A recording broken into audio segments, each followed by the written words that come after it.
Roboute Guilliman, o primarca dos Ultramarines, também conhecido popularmente pela fanbase mais engraçadinha de Warhammer 40.000 de Papai Smurf do Excel, o Senhor de Macragge, suzerano de Ultramar. Um dos antigos líderes do Triumviratum do Império Secundus, atual regente do Império do Homem, amado por muitos da fanbase e detestado igualmente por muitos também.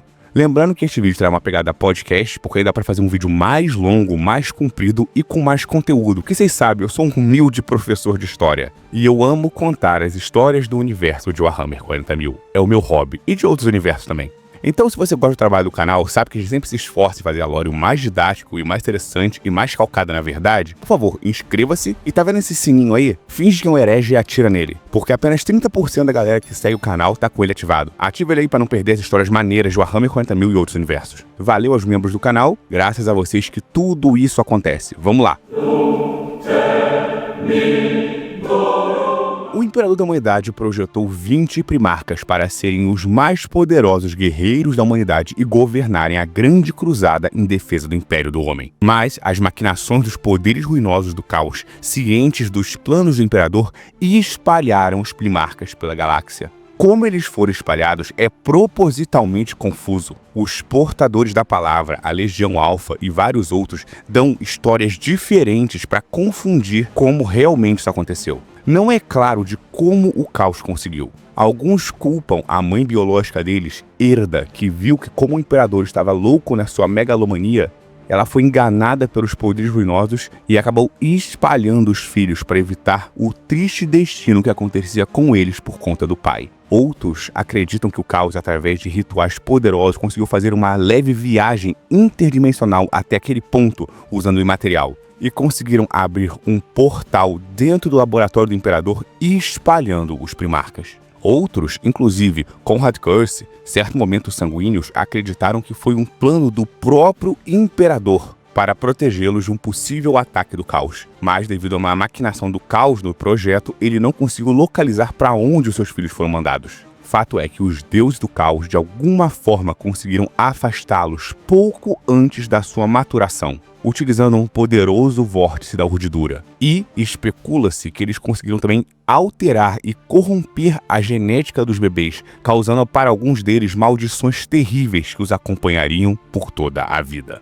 E esse é o cenário que começa a história de Guilliman. Depois de flutuar no espaço, a cápsula do primarca cai nas terras de Macragge, um mundo árido, mas habitado por homens de vários e vários séculos. Ele foi descoberto por acaso em uma floresta. Isso aconteceu enquanto nobres tinham saído para caçar. O recém-nascido que se tornaria o primarca dos Ultramarines foi adotado por Conor Guilliman, um dos 2 cônsules de Macragge, muito antes da grande cruzada do Imperador. Conor era um homem de grande energia e carisma. Ele tornou-se notável por conta de sua liderança militar na juventude.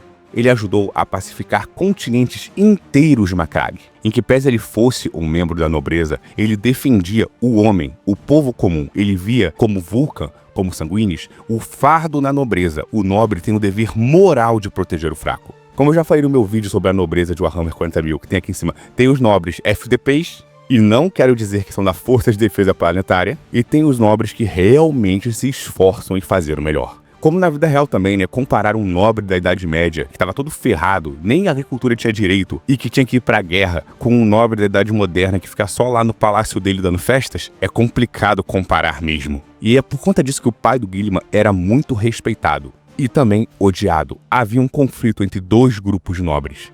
A nobreza fundiária se ressentia das leis e reformas administrativas de Conor, pois vários deles estavam acostumados a desfrutar da riqueza de sua propriedade, trabalhadas por vários exércitos de escravos. Mas Conor não. Aparentemente, o pai de Guilliman em suas terras aboliu a escravidão e iniciou um sistema de servidão e vassalagem, e em algumas cidades, comércios e remunerações. E, obviamente, a administração econômica do pai do Guilliman, focado nessa área, fez os seus vassalos prosperarem em relação da oposição. Nesse momento que ele encontrou Guilliman, ele foi encontrado por um grupo de nobres vassalos de Conor e levaram até ele. Não se sabe muito bem por que ele adotou Guilliman como filho dele, mas, segundo o que o próprio Guilliman falou e algumas perspectivas lore, a verdade é que ele sonhou com a chegada de Roboute a Macragge. sonhou que aquela criança traria ao seu povo um grande destino. Connor teria uma grande influência sobre o seu filho Roboute. Ensinou a ele administração, equitação, política, diplomacia, matemática e muitos outros saberes. Eles tinham uma relação de respeito e cordialidade, mas Roboute Guilliman teve uma relação mais profunda do que para com seu pai ou padrasto, e sim para com sua mãe ou madrasta, a Lady Tarasha Euten, uma Serescal. Um Serescal, tanto na nossa cultura quanto na cultura do Warhammer 40.000, é um significado que varia um pouco, mas tem a ver com um grande líder administrativo, um cargo sênior de poder, uma nomeação judicial e ao mesmo tempo administrativa. Segundo a informação da lore, contada principalmente por outros irmãos que falavam que Guilliman contava sobre ela era uma mulher obstinada, turbulenta, dedicada e brilhante. Ela ajudou profundamente a criar Guilliman, tendo um vínculo para com ele quase como maternal, aconselhando profundamente Guilliman regularmente. E detalhe, há informações que ela não era esposa do pai de Guilliman. Não, ela era uma pessoa competente, habilidosa, que já era a Serescal do Connor Guilliman e passou depois para o primarca Roboute Guilliman. A relação de Guilliman com Tarasha não é muito documentada na lore, mas em certos momentos, quando Guilliman fala dela, ou quando os outros primarcas falam, você percebe que o Guilliman tem um sentimento por ela quase como de filho para com uma mãe. E talvez ela tenha esse mesmo sentimento para com ele. O Guilliman sempre foi uma pessoa mais obtusa, mais fechada, diferente dos sanguíneos ou do Vulcan, que eram amigáveis, estavam bem com todo mundo, e eram pessoas mais afetuosas. O Guilliman era um pouco mais distante, um pouco menos de demonstrar carinho. Mas era evidente que ele sentia isso por ela. E foi sobre esta tutela do Sr. Connor Guilliman e da Tarasha que Guilliman se desenvolveu para ser o primarca que ele se tornou. Guilliman sempre foi um prodígio, ele cresceu e desenvolveu rapidamente. Seu intelecto se desenvolveu muito rápido. Em 10 anos, ele dominava todas as disciplinas que homens mais sábios tinham dificuldade em ensinar. Tinha muita habilidade em história, filosofia, ciências. No entanto, os seus maiores talentos eram como um líder militar e como um administrador competente. Esse talento fez com que seu pai lhe desse o comando de uma força expedicionária para uma região no extremo norte de Macragge, chamada de Illyrium, ou Ilírio. Foi a última região do planeta a ser unificada e centralizada pelo governo de Macragge. Era uma região selvagem e tortuosa, e durante anos resistiu com sucesso a todas as campanhas militares anteriores do governo dos cônsules. O Roboute Guilliman não só travou uma campanha brilhante, mas também conseguiu conquistar o respeito de seus homens e dos selvagens, que após derrotados, nunca mais ameaçariam de forma tão conjunta o governo de Macragge. Uma característica que fez muitos dos bárbaros respeitarem Guilliman é que estes primitivos ficavam escondidos e atacavam de forma de milícia, de guerrilha. Mas Guilliman abertamente desafiava os chefes para um duelo. E quando ele enfrentava os chefes, ele apenas se defendia, ele nunca atacava ofensivamente. E com o tempo, os chefes terminavam esgotados. E em vez de exterminar estes primitivos esgotados, ele os tratava com respeito e oferecia símbolos religiosos de seu próprio governo. O ato de diplomacia de Guilliman foi o que convenceu vários chefes de Illyria a encerrarem a guerra e assinarem um pacto de confederação e aliança com o governo de Macragge. Guilliman sabia que com o tempo eles seriam culturalmente assimilados à cultura do governo central dos cônsules de Macragge. Guilliman voltou para casa vitorioso e orgulhoso, mas ao chegar na capital ele encontrou a cidade um caos. O co-cônsul de Macragge, Galan, ou Galano, tentou um golpe de estado. Liderou uma facção da nobreza que estava acostumada a desfrutar de sua riqueza e de sua posição, explorando as custas de cidadãos e escravos de Macragge. E se ressentiam da legislação de Connor, que favorecia as pessoas comuns e, teoricamente, abolia a escravidão em troca da servidão. Quando Guilliman e seus soldados avistaram a cidade, que estava sendo saqueada por uma multidão de rebeldes, Guilliman ordenou seus leais oficiais para reorganizar, reconquistar e manter a estabilidade da cidade. Enquanto corria para sua antiga casa, a casa consular em que vivia, que estava sob um cerco, Guilliman e seus homens mais leais conseguiram levantar o ataque, mas infelizmente apenas para encontrar o seu pai adotivo Connor à beira da morte. Ele havia sido mortalmente ferido por um assassino a serviço de Galan. Gilliman, em sofrimento e raiva, rapidamente esmagou a rebelião. Seus homens eram muito respeitados e Gilliman era muito apoiado pela população. Ele conseguiu armar milícias populares de pessoas que estavam com medo de suas casas. E junto, seu exército profissional, sua guarda-costa e os próprios civis reconquistaram a cidade. Gallan e seus co-conspiradores foram executados e suas terras e riquezas foram confiscadas. Gilliman fez um grande serviço de assentamentos. O livro não explica muito como foram esses assentamentos, mas dada a cultura do Gilliman de preferir a servidão à escravidão, eu, o Arauto, minha opinião, gostaria de imaginar que ele dividiu em pequenas propriedades produtivas e deu uma parte da riqueza para cada um dos grupos civis que ajudaram ele a reconquistar a cidade para aumentar a produção alimentícia de Macragge. Considerando que o Gilliman é um utilitarista, o Papa Excel, ele iria fazer essa bondade inspirada em aumentar a produção do planeta dele. O Warhammer 40.000 não foca muito na parte econômica, mas um adendo aqui interessante: a produção feudal ou assalariada de fato produz mais do que o sistema escravocrata. Então faria sentido ele instaurar um sistema de servidão de pequenas e médias propriedades. Porque além de ser legal com essa população, ele ainda aumentaria a produção de Macragge e seria muito a cara do Gilliman. Gilliman reorganizou toda a estrutura social de Macragge e se declarou o maior de todos os cônsuls. Acabando com o regime de 2 cônsuls, ele seria o único líder. Ele mudou totalmente a estrutura social de Macragge. Ele criou um cargo inspirado na meritocracia e no desenvolvimento. Os cargos militares e do governo administrativo eram dados aos melhores, não necessariamente a ricos e influentes. Ricos poderiam ser grandes oficiais, nobres poderiam ser grandes administradores, mas a nobreza não seria esse requisito. O vídeo que eu fiz sobre a nobreza de espírito e a nobreza de papel, de Warhammer 40.000, complementaria isso. A GW é inglesa. Eu não sei se a história do Gilliman é inspirada na história do Oliver Cromwell e do novo modelo de exército, que ele botava os oficiais não necessariamente por nobreza, mas sim por capacidade. Teve vários nobres aliados do Cromwell, que era um próprio nobre, mas vários oficiais eram pessoas comuns que tinham habilidade de governar. E eu consigo muito ver isso com Gilliman, um lorde protetor e não um monarca. Talvez um dia eu faça um vídeo no canal Reserva de História do Arauto do Passado sobre a história da Inglaterra e a Guerra da Comunidade. Seria interessante. Mas voltando aqui para o Warhammer 40.000, desligando o momento de professor nerd coruja de história. Sob a liderança do Gilliman, Macragge prosperou como nunca antes. Nesta altura, o imperador já sabia de Gilliman. Ele tinha ouvido em uma lua distante e estava indo em direção a Macragge. Mas uma tempestade de obra violenta fez ele ficar 5 anos sem conseguir chegar a Macragge. Quando ele chegou, encontrou um mundo autossuficiente, próspero, com um exército forte e bem equipado, envolvido em uma aliança confederada com outros mundos próximos e um comércio desenvolvido. Gilliman foi um dos únicos primarcas que não só conquistou o mundo dele, ele conquistou, entre aspas, quase um pequeno sistema. O imperador ficou impressionado e atribuiu a ele o comando da legião dos Ultramarines e permitiu que Gilliman transferisse a base avançada da legião para Macragge. Com exceção dos Lone Wolves, os Lobos Lunares de Horus Lupercal, que eu já fiz um vídeo aqui no canal, nenhuma outra legião conquistou tantos mundos contra os Ultramarines de forma tão rápida, ou deixou os mundos conquistados tão bem e em tão bom estado quanto os Ultramarines. Os Ultramarines são um tipo com equilíbrio entre os Lone Wolves e os Portadores da Palavra. Horus era muito bom em conquistar mundos e tentava deixar eles um pouco melhor do que ficou, mas não era muito habilidoso nisso. Já o Lorgar Aureliano não era tão habilidoso em conquistar muitos mundos, mas os Portadores da Palavra sempre chegavam, desenvolviam, catequizavam o mundo na visão do Latício Divinatus tão profundamente que o mundo ficava tão estabilizado e próspero que praticamente não havia rebeldes nos planetas conquistados pelos Portadores da Palavra.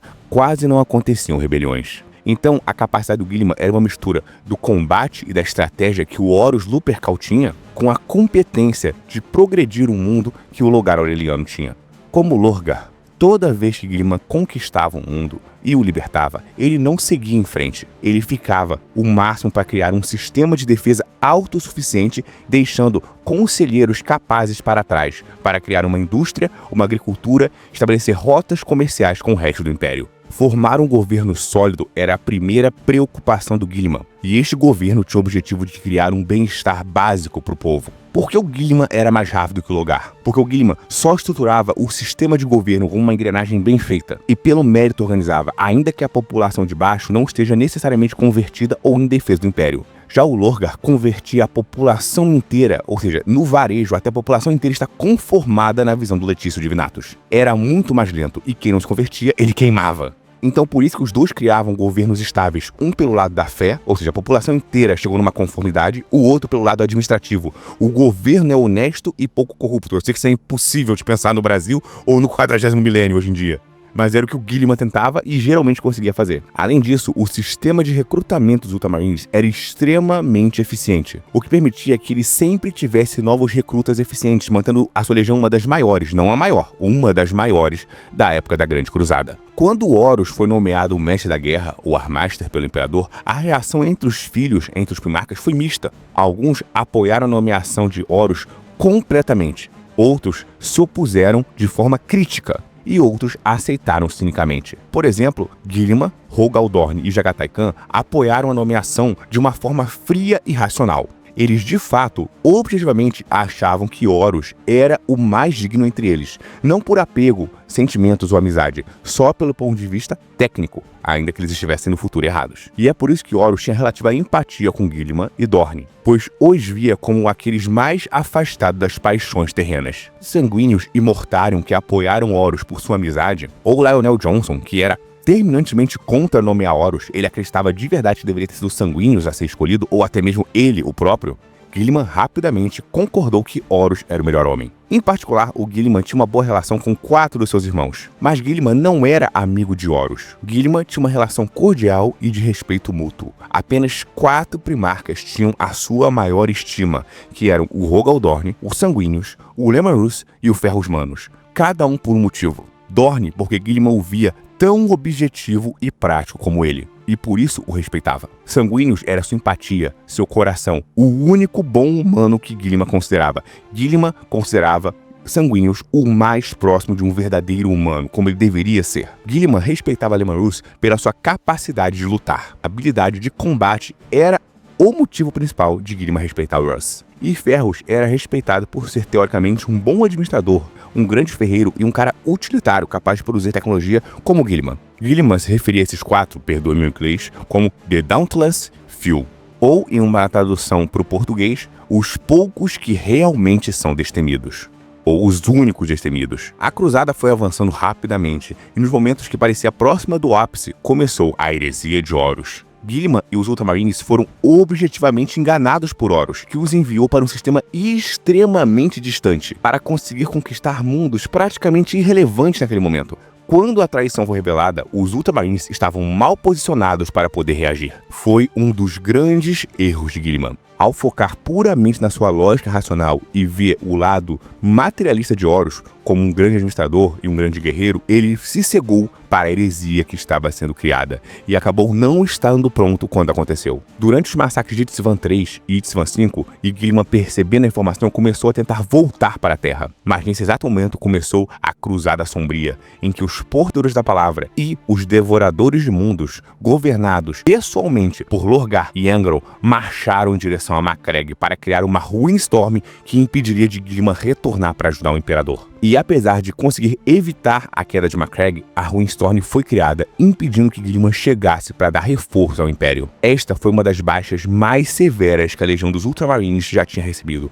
Os portadores da palavra e os devoradores de mundos conseguiram ferir a Legião dos Ultramarines, mas ao fim eles conseguiram ser expulsos. Lorgar e os portadores da palavra ignoraram apenas 2 coisas: o espírito inquebrável dos Ultramarines e o brilhantismo do comando de Guilliman, pois Lorgar não era um bom combatente físico e até tinha bastante estratégia. E Angron era um péssimo estrategista, mas um grande guerreiro de bater e pressão. Suas tropas eram muito resilientes. Mas os dois não comunicavam muito bem, eles não concordavam muito, então Guilliman conseguiu derrotar os dois, pois o que carecia em ambos sobrava em Guilliman. Após Guilliman conseguir fazer a vitória em Calth, ele conseguiu viajar para um local isolado da Urdúria, a ponto de fazer um salto no Warp para chegar às franjas externas de Ultramar. Apesar de ter conseguido manter a sua capital Macragge e a sua área resistida, eles não conseguiam voltar para a Terra. Guilliman se juntou com a Lionel Johnson, o Leão dos Anjos Negros, e Sanguíneos, o Anjo de Sangue. Incapazes de retornar à Terra, ou mesmo de se comunicar devido à Ruinstorm, a tempestade da ruína da Warp, Gilliman temia que o Império da Humanidade tivesse caído. Então, após muito conversar com seus irmãos, ele resolveu criar o Império Secundus, o Império Esquecido. Já contei mais sobre o Império Secundus, essa história, no vídeo específico da Heresia de Horus. Se você quiser, tá aqui no card da descrição, é 1h30 de vídeo. Depois você vai pra lá. Vamos continuar falando aqui do Roboute. Gilliman, não querendo parecer tão vaidoso quanto seu irmão Horus, mesmo que julgasse que seria um melhor administrador, recusou-se a declarar-se imperador do Império Secundus. Devido à desconfiança mútua que Lionel e Sanguíneos tinham um pelo outro, apesar de se respeitarem, ambos resolveram nomear Sanguíneos como o Imperators Regis, ou o Imperador Regente, pois ambos confiavam muito nos Sanguíneos. O momento mais difícil foi quando Conrad Curse, o Naut Hunter, e os Senhores da Noite conseguiram chegar a Macragge e tentaram matar a mãe adotiva dele, a Tarasha. O Conrad queria ferir os Sanguíneos, ele fazia questão de tentar matá-la. Após muitos combates e muito perseguir, finalmente eles conseguiram capturar Curse. E este foi o grande racha. O Lionel queria matar o Curse. O Gilliman e os Sanguíneos não queriam, e como uma votação foi de 2-1, o Conrad não foi morto naquele momento. Gilliman conseguiu reorganizar sua força e conseguiu fazer com que Sanguíneos e os Anjos de Sangue conseguirem passar sobre a Ruinstorm. Lionel ficou defendendo os bloqueios para evitar que Macragge caísse e ficando protegendo a área. E Sanguíneos preparou a longa marcha pelo caminho mais longo para chegar até Terra. O Caos fez tudo o que pôde para impedir que Sanguíneos chegasse. Usaram Warriors, os Guerreiros de Ferro de Perturabo, fizeram todo um sistema de fortificações para evitar que as naves chegassem até a Terra quando a Ruinstorm caiu. Esta é a segunda maior vergonha de Gilliman. Ele se esforçou, reforçou uma frota com mais de 3.200 navios e estava a poucas horas de distância da capital enquanto o Imperador lutava contra Horus a bordo do Espírito da Vingança. Poucas horas. Só que o Imperador não sabia que os Ultramarines estavam chegando. E tampouco Sanguíneo sabia se ainda havia Império para salvar. Então, como eles não conseguiam se comunicar devidamente, não havia muito o que fazer. Sem o Astronomicon para iluminar o caminho, as forças de Gilliman ficaram abandonadas fora do alcance da Terra, pois em velocidade convencional levaria dezenas de milhares de anos para chegar, e eles não conseguiam chegar pelo Warp naquele momento. Quando finalmente o Astronomicon foi reativado, Gilliman conseguiu chegar à Terra, e ele foi pessoalmente o maior responsável por exterminar e mandar todos de volta para o Olho do Terror. Ele fez uma campanha violenta, não se importando pela primeira vez com a morte de seus Astartes. Ele caçou todos os poderes da palavra, os Devoradores do Mundo, os Filhos de Horus, Futura Legião Negra, a Legião Alfa. Ele foi atrás de todo mundo. É uma das poucas vezes que o Gilliman não foi 100% racional. Esta é uma das maiores vergonhas e decepções do Papai Smurf. Ele não pôde salvar o seu pai, o seu irmão que ele mais respeitava, os Sanguíneos, e chegar a tempo para a batalha final. Ele chegou atrasado.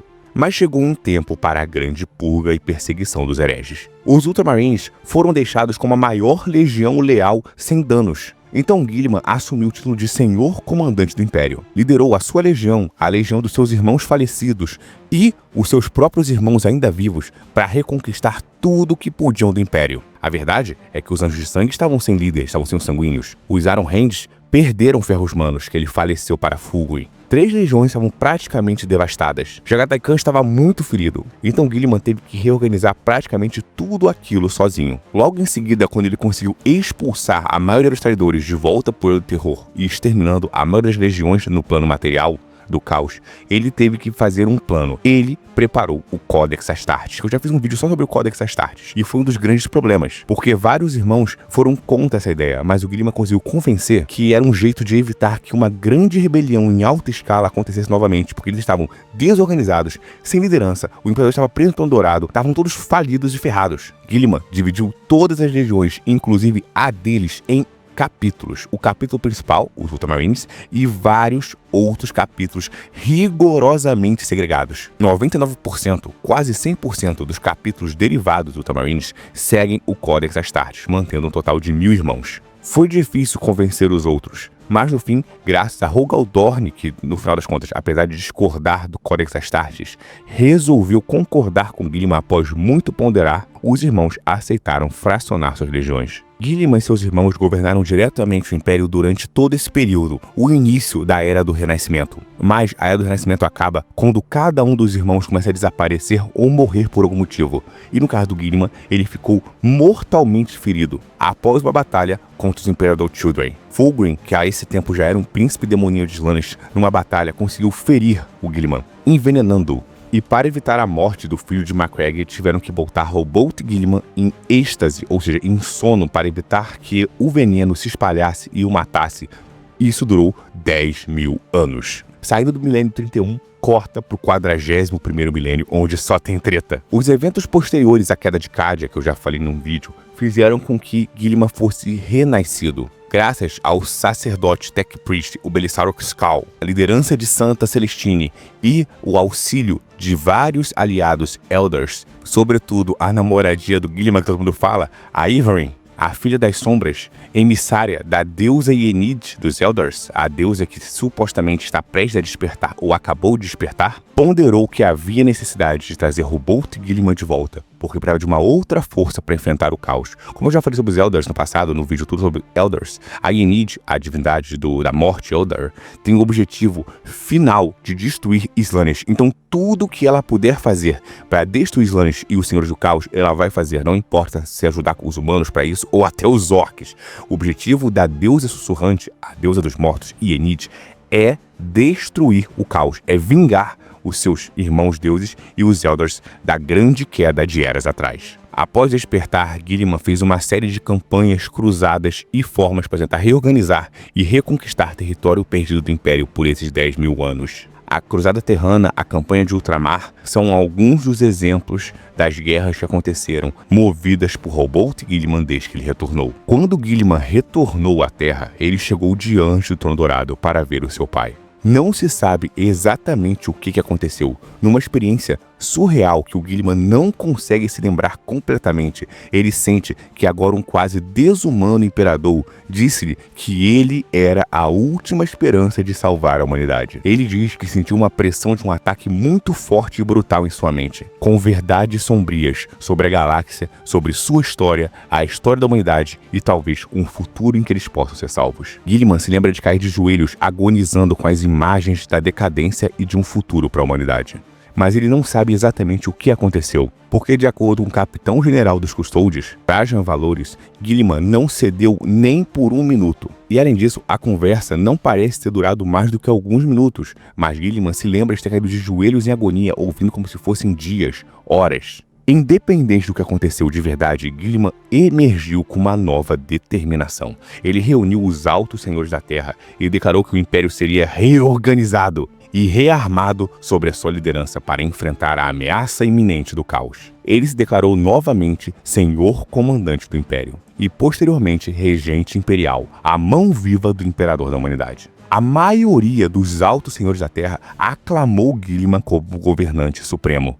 Outros discordaram e foram destituídos. E aqui estamos nós, no final do 41º milênio, em direção ao 42º, no início deste. Após a Cruzada Indômitos e vários outros conflitos, o Império do Homem tenta se reorganizar no cenário global. Como o Império do Homem está dividido pela Cicatrix Maledictum, que literalmente rasgou a galáxia no meio, Guilherme governa mais a área do Imperius Sanctums, que é o lado ocidental do Império. E na franja oriental, o Imperius Nihilius, ele declarou que Dante, o líder dos Anjos de Sangue, é o regente do Império Nihilus, em honra dele e do Imperador. E este é um resumo relativamente completo da história do Guilherme. Claro, daria para falar muito mais, poderia ter 22 horas de cada primarca. E eu gostaria extremamente de fazê-lo. Vocês sabem que eu sou professor e não tenho muito tempo, mas eu realmente gostaria de fazer.